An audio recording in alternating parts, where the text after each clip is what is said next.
Welcome back to the report. Now, as we approach the 4th anniversary of the Syrian civil war, the United Nations Relief and Works Agency says the world must not forget those living amidst the disaster.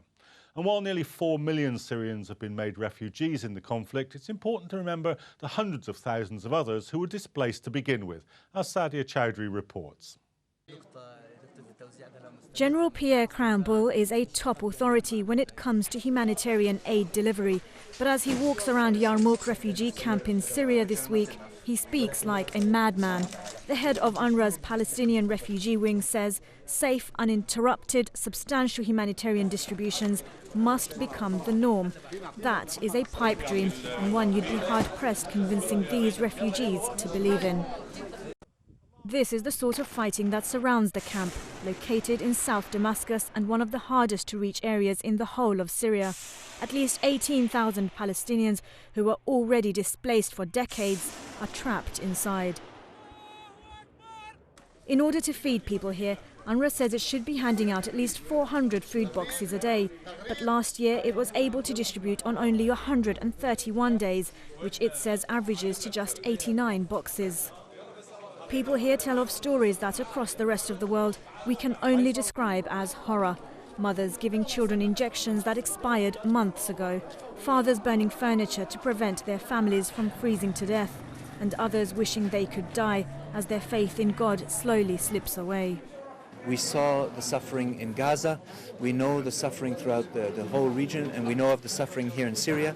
And UNRWA will work very, very hard to continue the assistance, but also to bring the message of their suffering to the world so that they not be forgotten. Earlier this month, UNRWA started distributing food aid again after a 3-month suspension. The Syrian civil war isn't just affecting millions of Syrians, but it's making a bitter life even worse for the country's Palestinian population. General Pierre Cranbull is asking us not to forget their plight, but remembering is simply not enough. Well, now in London today, services have taken place at St Paul's Cathedral to mark the end of 13 years of combat operations in Afghanistan and to remember the 453 British troops who were killed in the conflict. But while British operations in Afghanistan may be over, it's less clear what the future holds for Afghanistan, and there's no consensus on whether there was a success to the 13-year-old occupation. Nathaniel Amos Sansom has this report. 13 years on from the conflict, Britain's role in the invasion, occupation and rebuilding of Afghanistan has cast a long shadow over the country's foreign policy. Though the conflict has arguably been sidelined by the Iraq War, in January the Prime Minister David Cameron announced in the House of Commons that a service to mark the end of combat missions in Afghanistan would be held at St Paul's Cathedral on March the 13th, saying that their mission helped prevent Afghanistan from being used as a base to launch attacks on us here at home, and that they have enabled Afghanistan to begin the task of looking after its own security in the years ahead.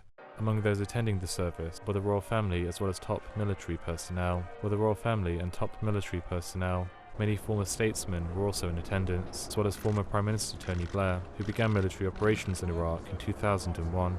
The Dean of St Paul's gave the service, and the Archbishop of Canterbury said it was a moment to say thank you to all those who had served during the conflict.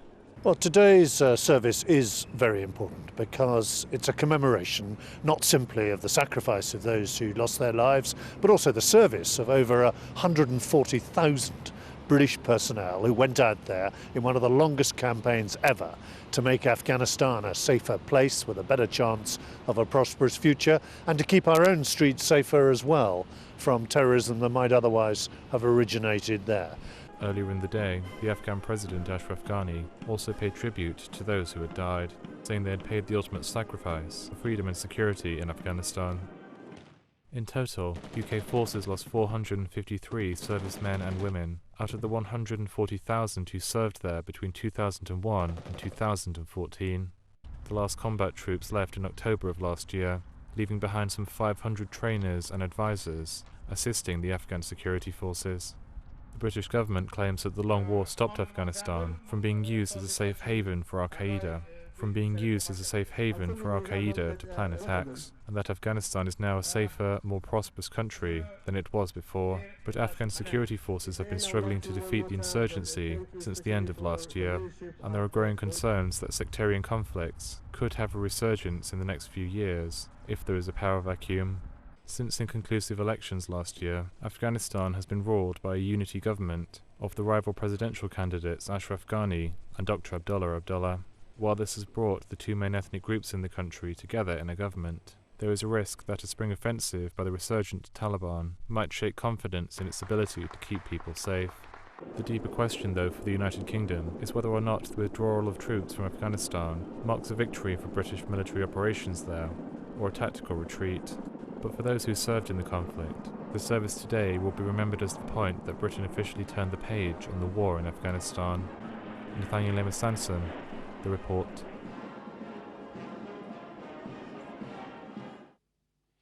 Well, joining me on the line is former British soldier John Bolton, who served in Afghanistan from 2007 to 2008 and who is now a member of the organisation Veterans for Peace. John, welcome to the show. What's your feelings when you see the commemoration today, the fly past, the service at St Paul's and so forth? Yeah, to be honest, I looked away from watching the commemoration when I saw the dignitaries go up the steps.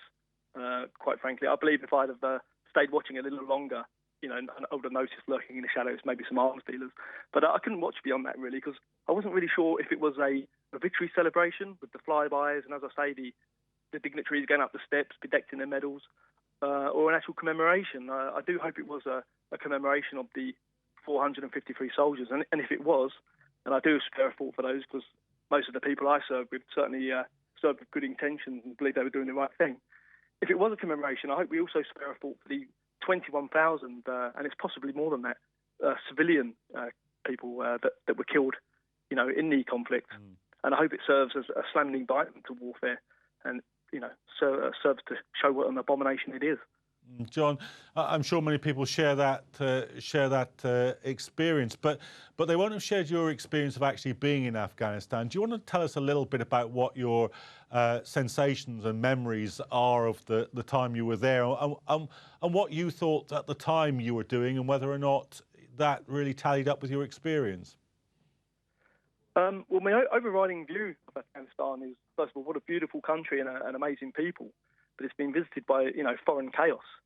Overall, I remember massive displays of firepower, destruction of infrastructure, what little there was, and the disruption of people's ways of life.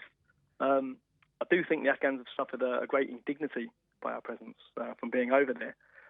In terms of my role, I can't really say at any time I had a clear and concise idea of what we were supposed to be doing as members of ISAF or, in a narrower context, as a unit, really, beyond demonstrating a presence on the ground and generally getting up people's noses. It's interesting, John.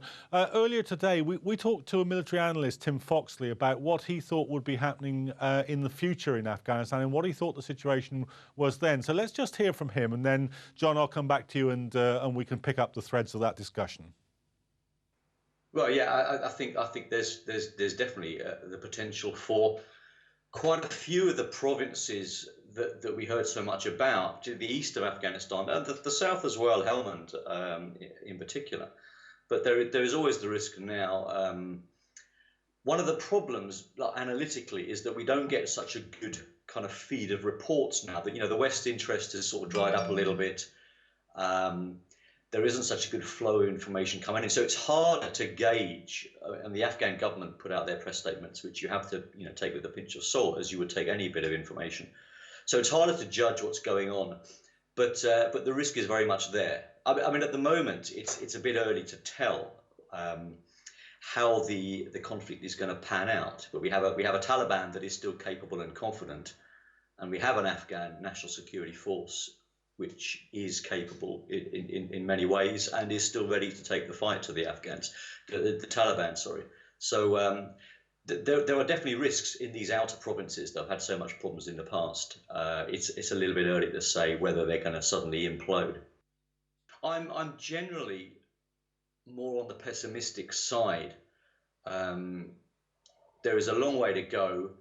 I mean, let's look at the balance, the positives and negatives. On the negative side, we have quite a sort of a corrupt government system. We have quite a sort of a fragmented government system. We have a Taliban that are willing and able to fight. I'm sure we're going to see a new spring offensive announced by the Taliban in the next few weeks. We have corruption. We have incapability. We have a lot of uncertainty. We still see refugees trying to get out of the country. So all is not well, even after 15 years and billions of dollars, billions of pounds being thrown in. On the positive side, we've now had 3 electoral processes, and I think the president we have, Ashraf Ghani, is extremely capable, extremely competent. I think he's got a very clear-eyed appreciation of the challenges that Afghanistan has. Now, some of the work that I've done recently, I would say that maybe the Taliban isn't the biggest problem that the country faces, and it's the risks of the government unraveling into the old factions, the old militias and the old warlord groupings. We see a little bit of that at the moment. Again, it's a bit early. ISAF's only just gone. The government is trying to bed itself in. We haven't had the spring offensive hasn't taken place yet. But my concern in the sort of the years to come is that we'll have frustration at the lack of progress. The government won't move forward, and we'll get a lot of these old school warlords, dusting off their militias and trying to sort of push themselves into reasserting their regions. To me, that's the biggest long-term threat, and not necessarily the Taliban. Well, John, I mean, that's, I think, probably a statement that will be quite surprising to some viewers when Tim Foxley says there that the Taliban may not be the main danger and that the unravelling of a government in corruption and a return of warlordism is the main threat. Would you say that's accurate? Absolutely. I'm afraid I share his pessimism, and it seems it would ring true with our other interventions in Iraq. Not just Afghanistan, Libya, our support of the FSA in Syria. All we see is massive proliferations of terror. But to touch more on what you said, we've had a heavy fighting season last year. The Taliban have been making huge gains in the countryside. We've now got reports of Al-Qaeda and ISIS in large numbers being pushed into Afghanistan from Pakistan. Economically, Afghanistan is heavily dependent on Western aid, with NATO bankrolling the security forces to the tune of something like £3 billion, I believe, a year. A recent growth spurt in the economy is reported to have fallen flat, and I believe it will remain so for 2015. That's what the experts seem to think. He touched on a positive, so I'll do the same. Good things to come out of, maybe things to bode well for the future. The benefits in healthcare I've heard touted around, but I think they're going to need them because this war has only exacerbated death and poverty, malnutrition, poor sanitation, and the general degradation, basically, of the environment as a whole. In terms of the government, well, I don't know too much about Ghani, to be honest. I know as we were ferrying troops in during the conflict, Karzai was certainly ferrying the money out.